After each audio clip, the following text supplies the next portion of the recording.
Magandang araw po. Sana po ay nasa mabuti kayong kalagayan. Ako po ulit si Obet. At meron na naman po tayong kwentong ibabahagi sa inyo. Ito po ay naganap sa totoong buhay. Ang kwentong ito ay nangyari sa lalawigan ng Samar.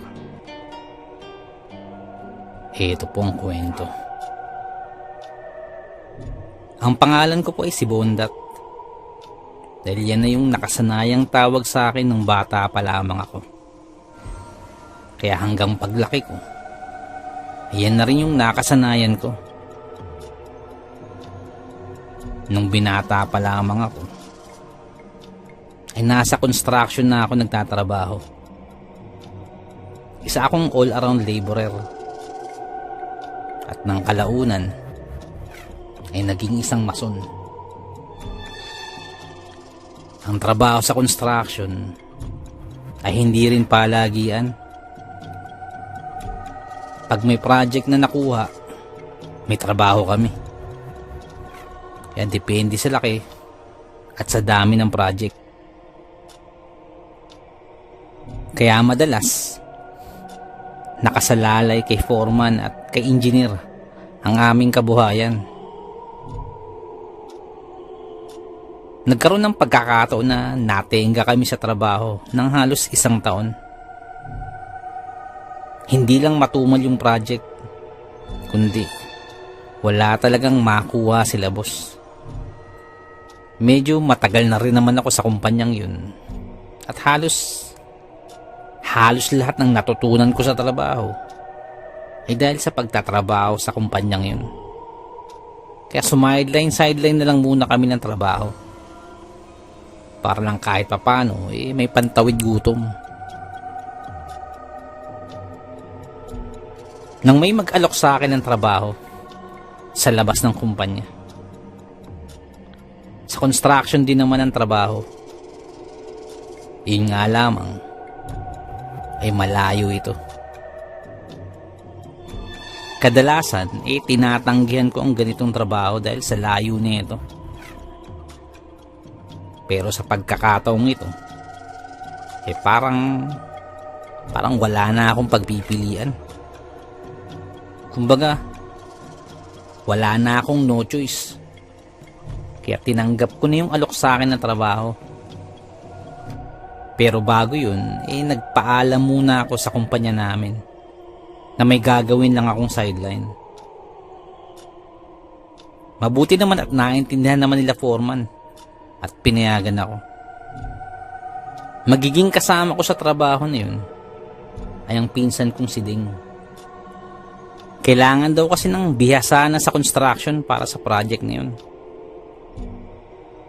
At akong parang tatayo na assistant doon sa foreman. At ang lugar na pagtatrabahuan namin ay sa Samar. Mangangahulugan din na doon muna ako titira ng ilang buwan. Pansamantala hanggang sa matapos yung project. Ayos lang naman sa akin yun dahil binata pa ako.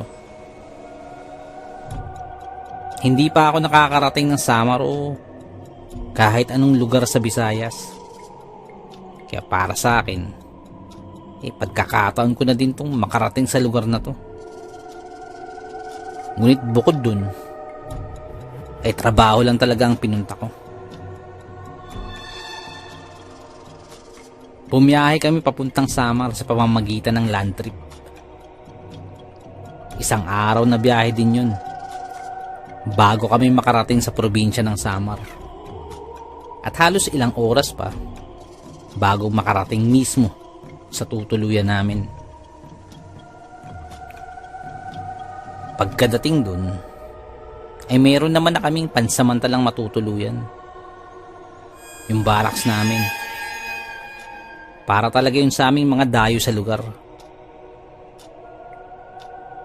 Maayos yung lugar. Tahimik, malayo sa ingay ng syudad. Malinis ang hangin.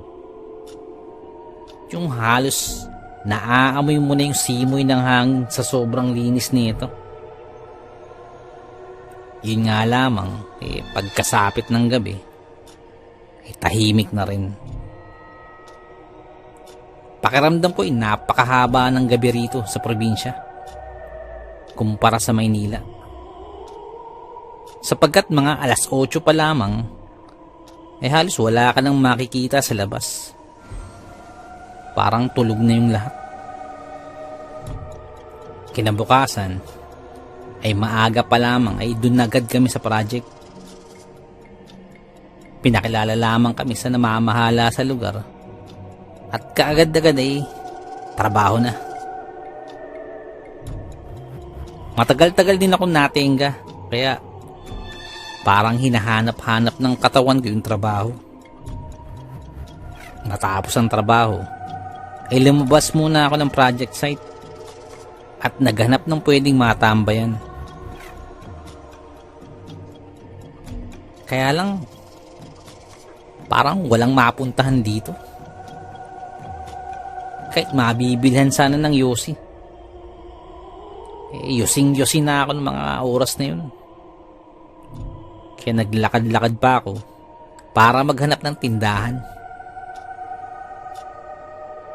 Mga 5 minuto na ako naglalakad. Wala pa din. Wala akong nakikitang kahit isang tindahan. At talagang probinsyang-probinsya na ang pakiramdam ko. Dahil kanina pa ako naglalakad, iniisang sasakyan. Wala akong nakikitang dumadaan. Patuloy pa rin ako sa paglalakad. Hanggang sa makakita ako ng maliit na tindahan. Hindi pa ako marunong magwaray kaya Tagalog pa lang ang alam kong salita. Kaya hindi ko naiintindihan ang salita nila. Dahil doon alam agad ng mga taga roon na dayo ako. Ayos lang naman sa akin yun dahil totoo namang dayo ako. At isa pa, hindi ako nababahala doon dahil mababait naman ang mga taga rito. Kaya bagamat medyo malayo yung tindahan na yun ang naging puntahan ko matapos ang trabaho. Doon ako tumatambay. Pero sa paglipas ng ilang araw, iilan-ilan lamang ang taong nakikita akong dumadaan. Talagang ibang-iba sa kinalakhan kong lugar. Dahil sa Maynila, di ultimo pinakasulok, may mga tao. Habang tumatambay doon, nag-yosi ako. At nang pauwi na ako, bumili pa ako ng 2 stick pa ng yosi para pambaon mamaya bago matulog. At habang naglalakad pa uwi, may napansin akong babae. At napukaw agad nito ang aking atensyon. Dahil sa ilang araw kong paglagi dito, ni minsan hindi ako nakakita ng dalaga. Kadalasan mga may edad na yung nakikita ko. O kaya naman mga batang paslit ang nakikita ko. Kaya naman napatingin ako rito. Sa tansya ko kasing idaran ko yung babae. Pinagmasdan ko lamang ito kung saan pupunta. Malayo pa lamang parang magkakasalubong kami. Kaya pasinti akong sumusulyap sa kanya. Ngunit lumiko na ito ng kanyang tinatahak na daan. Pumunta ito sa kaliwa. Ako naman hinabol na lamang siya sa tingin. Bagamat may panghihinayang, ayos lamang dahil kahit papano may nakita akong babae na halos kasing idaran ko. Nang maya-maya pa, ay bahagyang lumingon ito sa aking direksyon. At kaagad binawi ang tingin. Talaga namang parang lumukso ang aking dibdib sa tagpong iyon. Kaya ako'y napangiti. Pag uwi ko sa aming barracks, ay tinanong agad ako ng aking pinsan. "Oh, saan ka galing?" tanong nito. "Ding, may nakita akong chicks dun. May maganda pala dito," sagot ko agad. "Uy, saan mo naman nakita?" tanong ni Ding. "Diyan. Kamuntikan ko nga masalubong eh. Pero tumingin pa sa akin," sagot ko. Kaya natawa na lang si Ding. Sumagot ito. "Wala ka na. Malala ka na, boy," sagot ni Ding. Nang marinig yun ng isa pa naming kasama sa barracks, inagsalita naman ito. Maganda ba? Baka aswang yan, ha?" sagot ni Epoy. Siya yung kasama namin dun. Kaya pagkadinig namin, napatigil kaming dalawa ng pinsan ko. Maya-maya, biglang tumawa si Epoy. Kaya nagtawanan na din kami. Yan kasing balita dito. Bago pa ako pumunta dito, baka daw may aswang, sabi naman ni Epoy. Pero parang mas madaming aswang sa Maynila, dagdag pa ni Epoy. Kaya nagtawanan na lang kaming tatlo. Kinabukasan, pagkatapos ng trabaho, ay muli akong pumunta dun sa tindahan para bumili ng yosi. Pero sa pagkakataong ito, ay kasama ko ang pinsan ko. Matapos mag-yosi, ay naglakad na kami pabalik sa aming barracks. Nang sa ganung tagpo muli, ay nakita ko yung babae na nakita ko kahapon. Kaya pasimple kong siniko yung pinsan ko. At nakita din ni Ding yung babaeng kinuwento ko kahapon. Naglalakad lamang ito mag-isa. Ngunit malayo pa siya sa amin. At nang papalapit na, ay muli itong lumiko pa kaliwa. At dumiretso na sa kanyang tinatahak. Nang tuluyan ng makalayo yung babae, kaya agad kong nasabi kay Ding, "O, di ba? Nakita mo, di ba? Sabi ko sa'yo eh. Siya yung nakita ko kahapon," sabi ko. Ngunit patawa-tawa lang si Ding, na parang hinahayaan lang ako sa aking kahibangan. Kinabukasan, matapos ang trabaho, ay muli kaming nakatambay sa tindahan. Ngunit kaagad namang umalis si Ding. Dahil naiwanan nito yung ibang gamit na hindi pa naligpit. Kaya ako lamang ang nakatambay nun. Pagka-uwi ko, ay medyo inaabangan-abangan ko pa yung babae.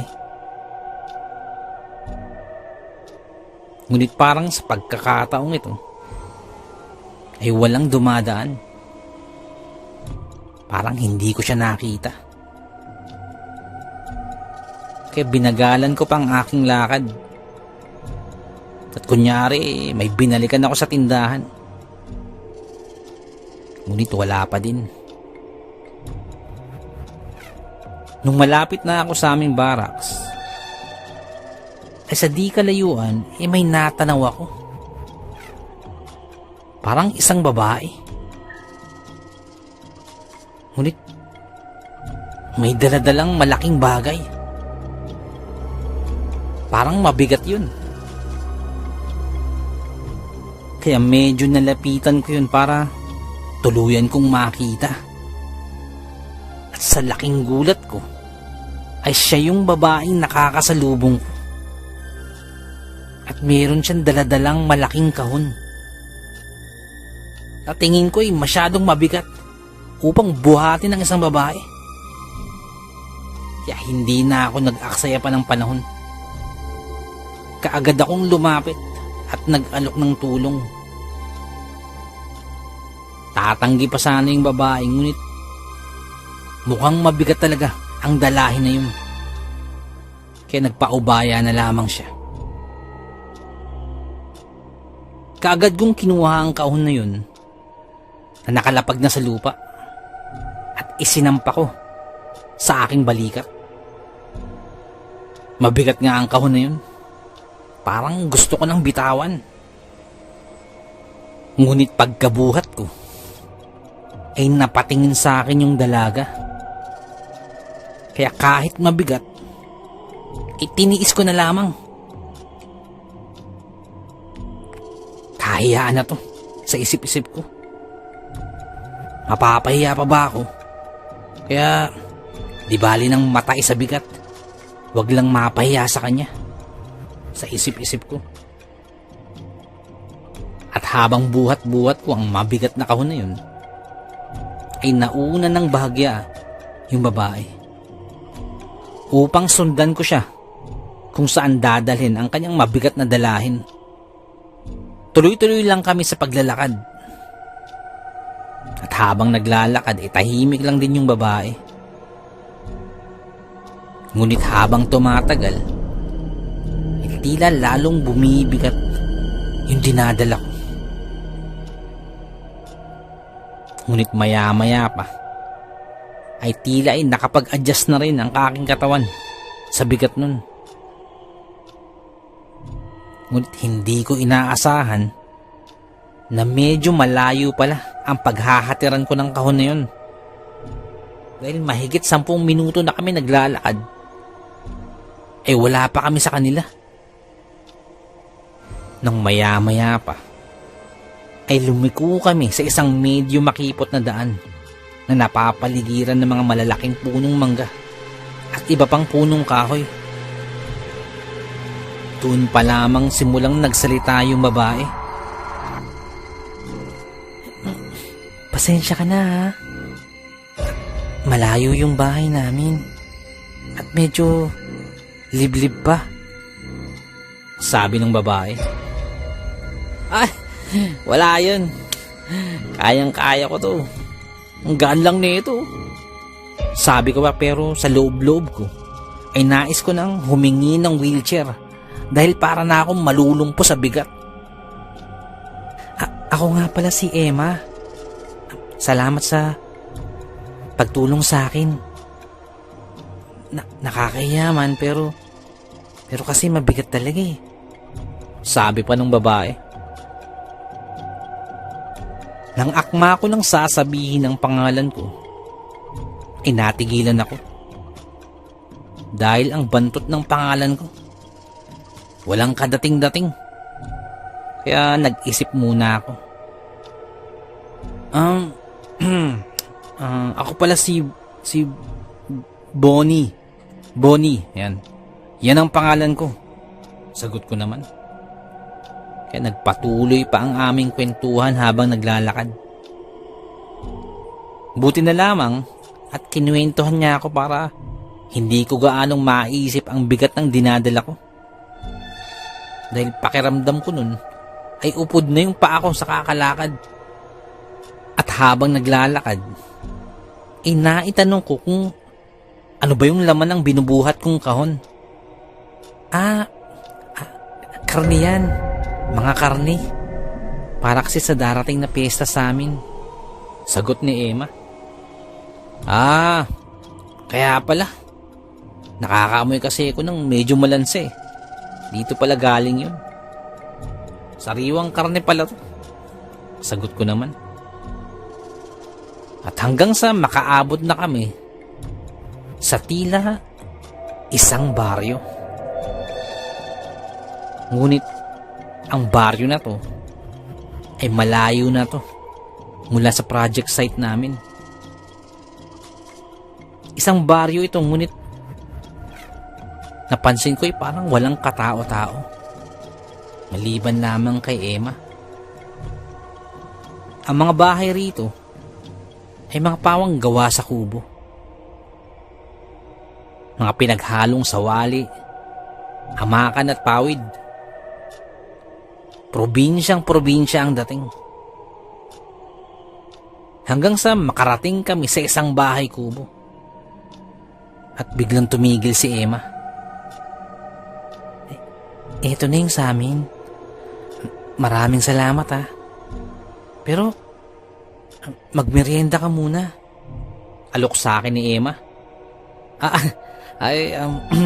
Ang totoo busog pa kasi ko. Sagot ko na halatang nagsisinungaling dahil ginutom naman talaga ako sa pagbubuhat. Ang layo kaya nun. Sige na. Kumain ka muna. Pagpupumilit ni Emma. At kaalinsabay naman nun, ay tila gumanda lalo sa aking paningin si Emma. Kahit maiinuman lamang. Alok pa ni Emma. Kaya wala na akong nagawa pa't bumigay na ako sa kanyang paanyaya. Pumasok sa kanilang kubo si Emma at naiwan ako sa kanilang labas. At saka pa lamang ako nagmasid-masid sa paligid. Sarado ang mga bintana ng ibang bahay dito. At maging ang mga bintana ng bahay kubo nila Emma ay sarado rin. Maya-maya pa ay tila gumalaw ito at umangat ng kaunti. At parang may sumilip. Kaya naantig ang aking pagiging mausisa.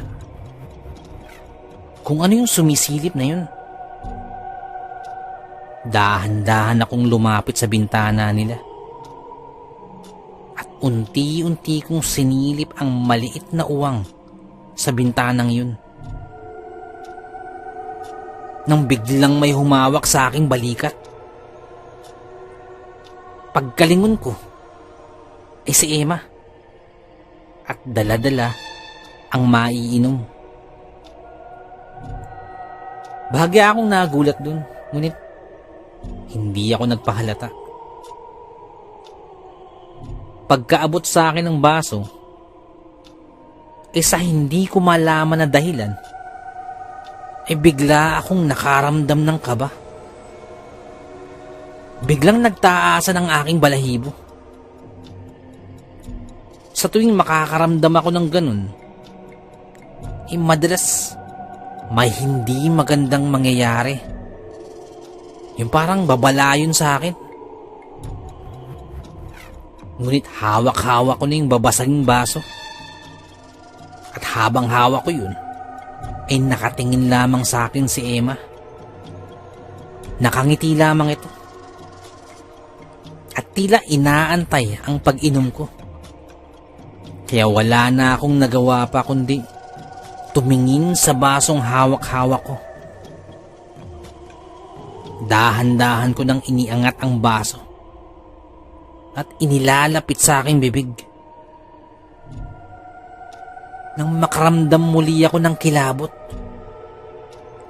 yung kaninang kaba na naramdaman ko ay parang dumoble ngayon. At muli ay nagtayuan ang aking mga balahibo. Kaya napatigil ang pag-angat ko sa baso. Napatingin muli ako kay Emma na nakatingin lamang sa akin. Kaya ngumiti na lamang din ako. Yung parang ngiting tiyonggo. Yun ang ginawa ko. Dahil hindi ko na malaman ang gagawin ko. Dahil parang may pumipigil sa akin na inumin yun. Kaya nag-isip ako ng alibay. Yung kahit ano. Kahit anong maisip ko.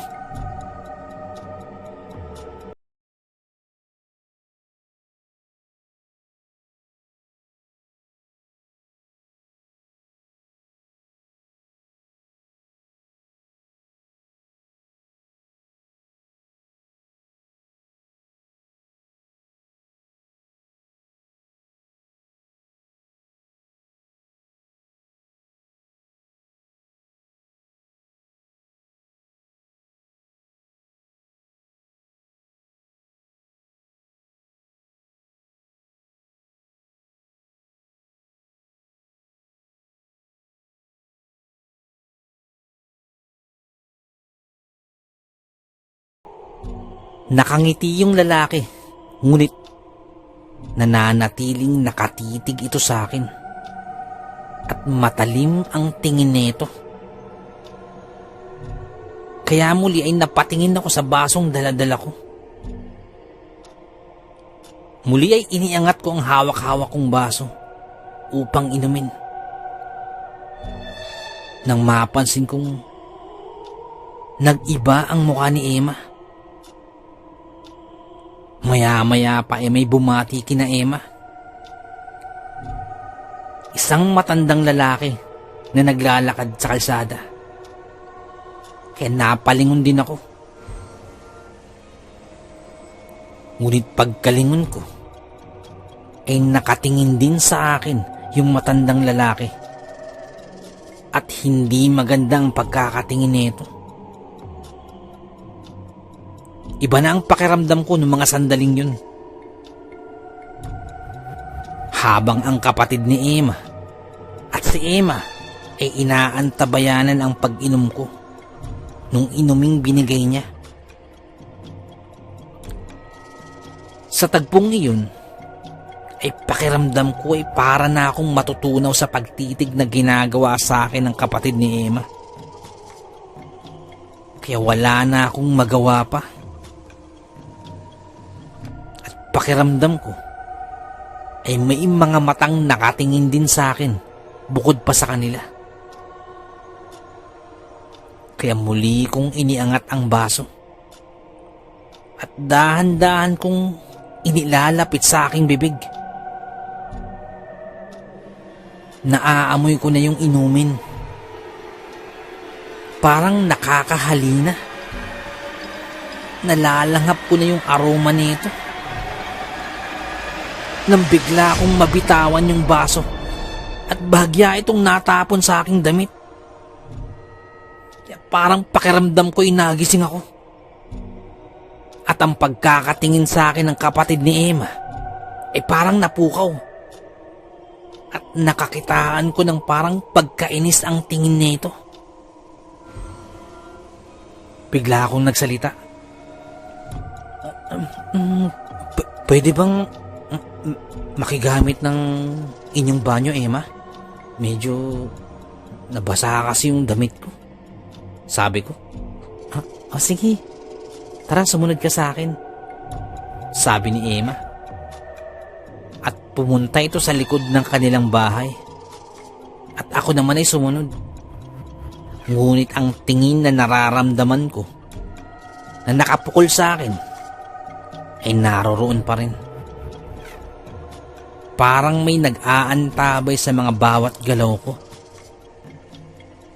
Pagkapasok ko sa kanilang palikuran, ay kaagad ko yung sinarado. At kinuha ko agad ang cellphone ko nun upang kontakin yung pinsan ko.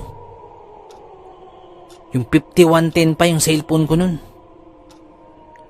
Medyo nanginginig pa ako nun nung nagparing ako sa aking pinsan. Ngunit tila hirap akong makakuha ng signal. Pawala-wala ang signal sa lugar na yun. Sinusubukan ko pa din magparing sa akin cellphone. Ngunit habang ginagawa yun, ay nakakaramdam ako ng pagdating ng mga tao sa likurang bahagi na yun ng kanilang bahay. Tila dumarami ang taong dumarating. Maya-maya pa ay nakakarinig ako ng bulong-bulungan. Asan na siya? Andyan lang. Bantayan nyo. Nagbanyo lang. Lalabas din yun. Kaya lalo akong kinilabutan sa aking mga narinig. Nang sa kakahanap ko ng signal, ay biglang may nakalusot na text. Mula ito sa pinsan ko. Asan ka na? Kanina ka pa namin hinahanap. Hindi kita makontak. Yan ang mga nakalahad sa text ng pinsan ko. Habang binabasa ko yung text ng pinsan ko, ay biglang may kumatok sa pintuan ng banyo. Matagal ka pa ba? May gagamit pa kasi. Tawag nung tao sa labas. Oo, tumatay po kasi ako. Sagot ko na. Hindi ko na malaman kung ano pa yung sasagot ko. Maya-maya pa tila nakarinig na ako ng mga yabag papunta sa likuran ng bahay na yun. Tingin ko higit pa sa 10 tao yung naroroon dahil sa dami ng yabag na aking narinig. At parang nagkakaroon ng pagtitipon-tipon sa likod ng bahay na yun. Kaya inisip ko kung paano ako lalabas sa banyo na yun. Kung paano ako makakatakas. Kaya naghanap ako ng pwedeng silipan sa banyo na yun upang makita ko kung ano ang nangyayari sa labas. Nang makahanap ako ng maliit na puwang, ay sumilip ako. Medyo naguguluhan pa ako sa akin nasisilip. Ngunit ilang sandali pa'y aking napagtanto na nagkakaroon nga ng pagtitipon-tipon ng mahigit sa 10 katao dun sa likod bahay nila Emma. At lahat ng ito ay mga nakatingala at tila kumikilos ng kakaiba. Nakatingala lamang sa itaas at naglilika ng ingay na kakaiba. Hindi ko malaman kung kumakanta ba sila o umaalulong. Parang may ginagawa silang ritual. Kakaiba yung mga kinikilos nila. At sa di kalayuan ay may nakatayo pang isang matandang lalaki na ganun din ang ginagawa. Nakabuka lamang ang bibig nito. Nakatingin sa taas. At pakiwari ko ay nagkaroon ito ng ngipin na mahaba na mistulang pangil. Hindi ito pangkaraniwan. Todo-todo na ang kaba ko ng mga sandaling yun. Kaya muli kong sinubukang tawagan ng pinsan ko. Ngunit wala pa rin. Hindi pa rin makakontak. Unable to be reached pa rin. Pakiramdam ko nung mga oras na yun ay katapusan ko na. Kaya tinangka akong akyatin yung bubungan ng banyo na yun.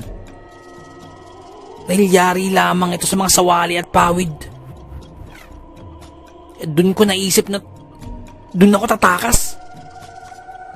Dahan-dahan kong inakyat ito para hindi ako mahalata. At pilit kong iniaangat ang pawid na nagsisilbing bubungan nito.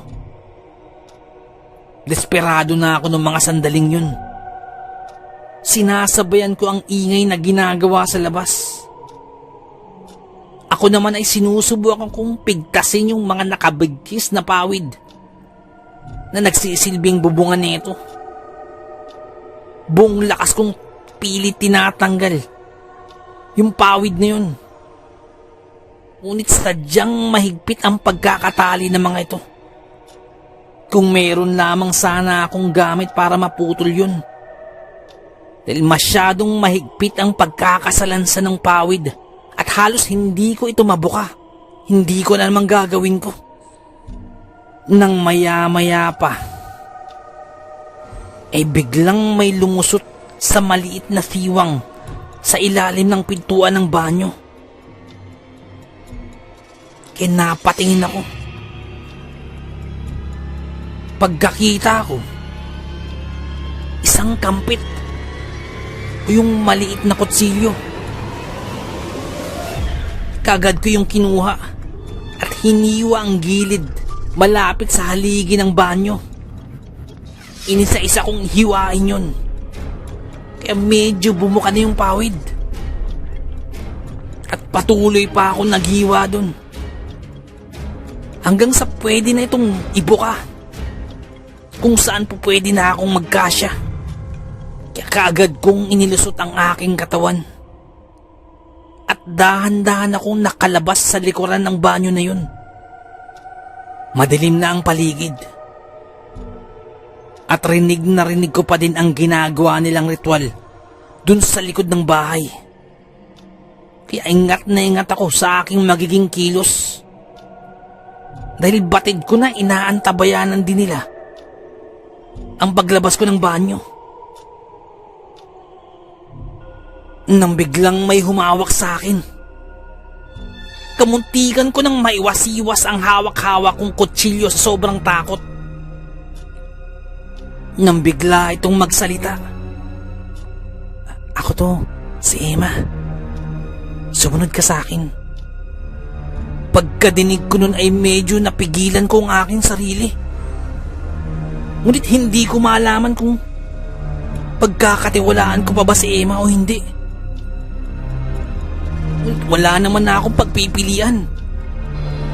Hindi ko na malaman kung paano lumabas sa baryo na yun at kung paano makakabalik sa amin. Kaya wala akong no choice. Kaya sumunod ako kay Emma. Sa kakasunod ko kay Emma, ay natagpuan ko na lamang ang sarili ko na gumagapang sa talahiban. Nakasunod pa din ako sa kanya. Ngunit si Emma, ay tila ang liksi ng kilos. Parang kakaiba yung liksi ng kanyang galaw.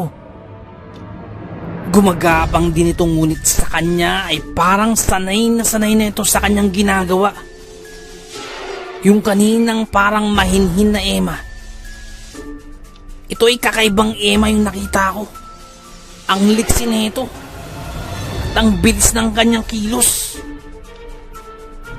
Halos hindi ako makasabay. Ngunit habang sumusunod ako sa kanya, ay nakakarinig naman ako ng mga kumakalos ko sa paligid. Kaya lalo pang bumilis ang kilos ni Emma. Ako naman ay halos hindi na makasabay kaya tumakbo na ako. Tumakbo ako ng tumakbo sa abot ng aking makakaya. Maya-maya pa ay biglang nawala si Emma. Kaya lalo akong kinabahan. Tumakbo pa lalo ako ng husto. Hingal kabayo na ang inabot ko. Takbo lamang ako ng takbo.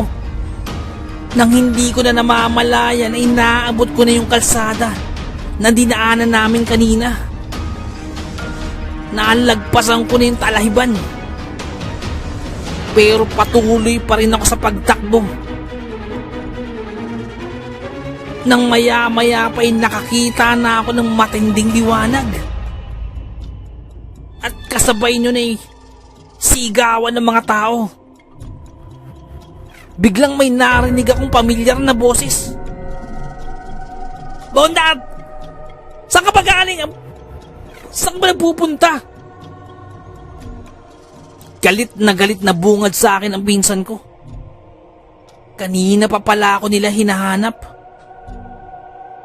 At sa pagkakataong ito ay humingi na sila ng tulong sa barangay sa paghahanap sa akin. Natuntun nila ako sa gitna ng highway na halos 10 kilometro ang layo mula sa aming barracks. Matapos yun ay ikinuwento ko ang nangyari. Inilahad ko kung paano ako napadpad dun. Halos hindi makapaniwala ang pinsan ko. Ngunit ipinakita ko ang nadala kong kampit o yung maliit na kutsilyo mula dong kina Emma. At yun ang ipinakita kong ebidensya.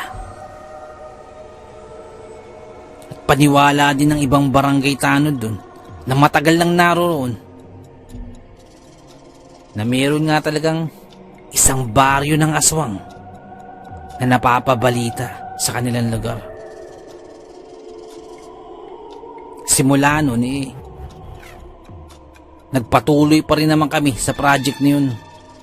Ngunit tinapos ko na lamang yun at bumalik na agad ng Maynila. Mahirap ang paniwalaan. Pero hanggang ngayon ay dala-dala ko pa rin yung kutsilyo mula sa baryo ng mga aswang. Napakahiwaga ng ating mundong ginagalawan. Napakaraming bagay ang mahirap ipaliwanag, pero nagaganap. Hanggang dito na lamang po. Salamat po sa pakikinig.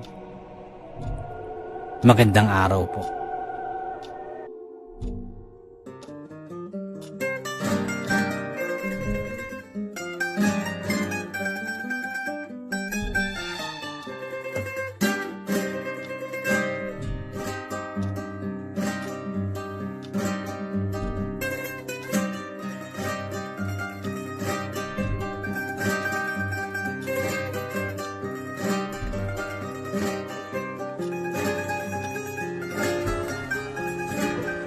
At kung hindi po kalabisan, baka pwede pong please don't skip ads po. Napakalaking bagay po sa atin. Napakalaking tulong po sa ating channel. At paki-like na rin po ang ating mga videos para po dagdag po sa algorithm po sa ating channel para lalo po nating mapalaganap ang ating channel. Nais ko lamang pong i-shout out si Boss Jing Fuenzalida, isa po sa ating mga silent listeners. Maraming salamat po, boss, sa pakikinig. Shoutout po sa inyo. Shoutout din po na Elijah Bryce, Alia Briel, at Olivia Norin Elise. Ito po yung 3 angels po ni Boss Benji. At shoutout din daw po sa misis po ni Boss Benji na si Ma'am Maylindang Kalan, dyan po sa may Darasat, Tanawan City, Batangas. Shoutout po sa inyo. Shoutout din po kay Boss Miguel Doris Kibel. Shoutout po. Happy birthday din po kay Luis on September 30. Ang shoutout po ito ay mula po kay Ma'am Annie Apruebo. Shoutout po sa inyo. More birthdays to come. More blessings and good health. Shoutout po sa inyo, Boss Luis. Happy birthday po ulit on September 30. Shoutout po. Nais ko lamang pong i-shoutout si Boss Michael Mojica Video ng Tagaytay City. Shoutout po. Shoutout din po kay Boss Jonathan Alano dyan po sa may Bicol. Boss, shoutout po. Shoutout din po kay Boss Joel Cabahog. Boss, shoutout po. Shoutout din po kay Boss Paul Adlaon. Boss, shoutout po. Pasensya na po at medyo natagalan yung shoutout. Shoutout din po kay Boss Anton Nakan, ang mabait na kaibigan ni Boss Jainadine at ang asawa ng kanyang pinsan na si Mr. Norbayan Gilong. Maraming salamat po sa pakikinig. Ang shoutout pong ito ay mula po kay Boss Jainodin. Boss, shoutout po. Nais ko lamang pong i-shoutout si Ma'am Yolanda Ramirez dyan po sa may San Jose del Monte, Bulacan. Shoutout po sa inyo at sa mga taga San Jose del Monte. Shoutout po. Shoutout din po kay Boss Jobert Dasartan. Boss, shoutout po. Kay Boss Igan Orgia mula po dyan sa may Tagkawayan, Quezon. Shoutout po sa mga taga Tagkawayan. Shoutout po sa inyo. Sa mga taga Libutan, Mamasapano, Maguindanao, magandang araw po sa inyo. Ang shoutout po ito ay mula po kay Boss Jainudin Tahir Boto. Boss, shoutout po. Sa mga taga Maguindanao dyan, shoutout sa inyo. Shoutout din po kay Boss Julius Apara. Shoutout po. Shoutout din po kay Boss Ryan Pinaes dyan po sa may New Zealand. Maraming salamat po. Isa po sa mga silent listeners po natin. Shoutout po sa inyo. Shoutout din po sa mga taga Katmon Boys dyan po sa may Makati.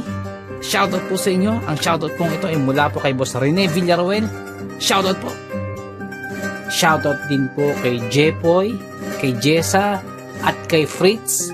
Ang shoutout po ito ay mula po kay Ma'am Annabeth Apruebo. Shoutout po sa inyo. Shoutout din po kay Boss Bulag na Anghel. Boss, shoutout po. Maraming salamat po. Nais ko lamang pong i-shoutout si Boss Jimmy Kua. Shoutout po sa inyo. Maraming salamat po sa pakikinig. At shoutout din po sa may Samahang Maralita, sa mga tagapakinig po dyan, maraming salamat po. Shoutout din po kay Boss Jesse Manresa at sa misis po ni Boss Jesse. Shoutout po sa inyo, maraming salamat po sa pakikinig. Shoutout din po kay Ma'am Elizabeth Arnaiz. Shoutout po sa inyo, ma'am. Shoutout din po kay Boss Rex Hunters Adventure. Boss, shoutout po, maraming salamat po sa pakikinig.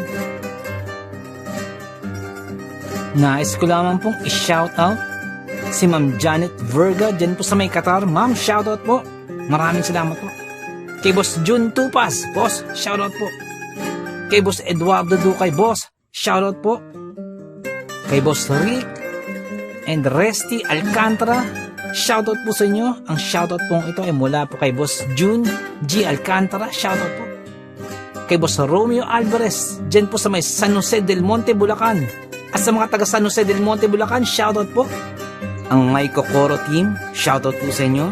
Shoutout po kay Boss Jeric, kay Boss Lawrence, kay Boss Javier, kay Ma'am Angie. Shoutout po sa inyo. Salamat po sa pagtulong. Maraming salamat po. Si Boss Malvin Esguera at si Boss Ronaldo Esguera, shoutout po sa inyo. Shoutout din po sa Manhattan Hamburger and Restaurant, dyan po sa may Bucandalia, Imus, Cavite. Shoutout po sa inyo. Maraming salamat po sa pakikinig. Si Boss Bulag na Anghel, boss, shoutout po sa iyo. Salamat po sa pakikinig. Shoutout din po kay Ariando Tamor, kay Boss Christian Ed, at kay Boss Ferdinand Tamor, dyan po sa may Las Piñas. Shoutout po sa inyo. Ang shoutout po ito ay mula po kay Boss Chris. Shoutout po. Shoutout din po sa King Solomon Game Farm, dyan po sa may Tawid, Maasin City, Southern Leyte. Shoutout po sa inyo. Shoutout din po kay Ma'am Rosie de Mesa, ma'am, shoutout po. Shoutout din po kay Ma'am Julie Ruel, kay Ma'am Raquel Punsalang, Ma'am Melania Ruel, shoutout po sa inyo. Sa family niyo po, shoutout po. Boss Loreto Ihaan Jr., shoutout po. Sir Ron Pilapi, dyan po sa Kentucky, shoutout sa inyo. Boss Liay Estoque, shoutout. Boss Edison Velasco, shoutout. Boss Rodney TV, may time po kayo, bisita na po channel po ni Boss Rodney TV. Vlogs niya po sa mountain bike. Shoutout din po kay Boss Red Rosal. Nag-livestream po si Boss Red every Wednesdays, Fridays, and Sundays. May time po kayo, bisita na po sa channel. Boss Lady B 73 dyan po sa Texas, shoutout po. Boss Ed Uy, shoutout po. Boss Dimpos Yumi, boss, shoutout sa iyo, boss. Ma'am Liza Arcega, shoutout po. Ma'am Ivy Standian, shoutout po. Boss Rochelle Abiliar, may time po kayo, bisita na po sa channel po. Rochelle Abiliar po. Ma'am Melanie Passion, shoutout. Ma'am Milagrosa Lok, shoutout. Boss Nonoyski, shoutout sa iyo, boss. At yung BFF pala ni Ma'am Jane, si Boss Hershey, shoutout sa iyo. Boss Miles, shoutout po. Boss Lord Oliva, shoutout po. Boss Rexy Ann, shoutout po. Boss Jesse Joshua Castillo, shoutout po. Ma'am Maya Flores, shoutout po. Boss Queenie, shoutout po. Boss Alberto Liano, shoutout po. Ma'am Michelle Cedron, shoutout po. Ma'am Susan De Los Santos, shoutout po. Boss Ron and Ma'am Lenny Fish, shoutout po sa inyo. Sir Reynaldo Silong, shoutout po. Ma'am Charlene Gumansing, shoutout po. Boss Psychic Scorpio, shoutout po. Ma'am Marianita FL, shoutout po. Boss James Channel, may time po kayo, bisita na po channel po ni Boss James. Ma'am Maribel Salcedo, shoutout po. Boss Vinci Maya, boss, shoutout po. Boss Leonardo Manalo, shoutout po. Boss Yumi Cotton TV, shoutout sa iyo, boss. May time po kayo, bisita na po sa channel, Yumi Cotton TV. Boss Yoreski Escalona, shoutout sa iyo, boss. Boss Jopay Bertuto, boss, shoutout sa iyo. Ate Peng, shoutout po. Ma'am Elaine Almera, shoutout po. Boss Supremo Proxky, dyan po sa Cavite, shoutout sa iyo, boss. Ang Bless na Baka, shoutout po. Ma'am Christian, dyan po sa Hamburg, shoutout po. Kaya Sir Alex of Southern Mindanao Creepy Experience, shoutout sa iyo, sir. Boss Jimmy Pandong, shoutout po. Kay Tata Estong Nestor Bauyon, dyan po sa London, shoutout po. Ma'am Mary Asilar, shoutout po, dyan dito sa UK. Boss Edward Malilin, boss, shoutout po. Boss Raymond Glover, shoutout sa iyo, boss. Ma'am Eliza Miguel, shoutout po. Shoutout po kay Boss Ricky Gonzalez, kay Boss Bobby, kay Ma'am Milagros Gonzalez, kay Sir Romeo, shoutout po sa inyo. Boss Sai 1986 Vlog, may time po kayo bisita ng channel, Sai 1986 Vlog. Boss Young's Life, shoutout. Boss Russell Ferreira, shoutout. Boss Mslack, shoutout. Miss Jabel, shoutout po. Boss Joji D, shoutout. Ma'am Liza Arcega, shoutout po. Ma'am Selena Rawato, shoutout po. Boss Francis Maula, shoutout po. Boss Stacy Vlog, dyan po sa Spain, shoutout po. Boss Mary Tales, may time po kayo bisita ng channel po ng Boss Mary Tales. Ma'am Mirna Buo, shoutout po. Boss Kamandag Pigeon TV, mahilig po kayo sa kalapati, bisita po sa channel po ni Boss Kamandag Pigeon TV. Ganun po kay Boss Titan Love TV. Boss Diggy and George, mahilig po kayo sa bedtime stories, bisita lang po sa channel po nila. Boss Horseshoe TV, mga vlogs po nila sa Japan, bisita lang po sa channel. Boss J Palo, shoutout. Boss Pedro Tampo, shoutout po. Ma'am Maria Lizel Barro, shoutout. Ma'am Aubrey Delgado, shoutout sa iyo, sa family po, sa husband niyo po. Boss Camilo Aroy, boss, shoutout sa iyo dyan, sa mga taga Southern Leyte. Kay Boss Jesse ang Manuel at Horror Stories, may time po kayo bisita lang sa channel niya. Boss Nico, shoutout sa iyo, boss. Boss Ron Misa, shoutout po. Ma'am Erika Tijano, shoutout po. Boss Angie Tatifuco, shoutout po. Ma'am Ana Sato, shoutout po. Ma'am Eli Cono, shoutout po. Boss Freya's World, shoutout sa iyo, boss. Boss Resi Madrid, shoutout po. Lutong Bahay ni Ming, shoutout. Boss Wency 666, shoutout po. Boss John Reyna Zakati, boss, shoutout. Kay Ma'am Lea Velasquez, shoutout po. Kay Ma'am Shirley Carillo, shoutout po. Sa mga hindi po nabanggit, pasensya po, bawi po ako next time. Kung naibigan po ninyo ang ating kwento, pakihit lang po ang like button, pati din po subscribe. Pakiclick na rin po ang notification bell para updated po tayo sa ating mga kwento. Kung may nais po kayong sabihin, pakiiwan lang po sa ating comment section. Maraming salamat.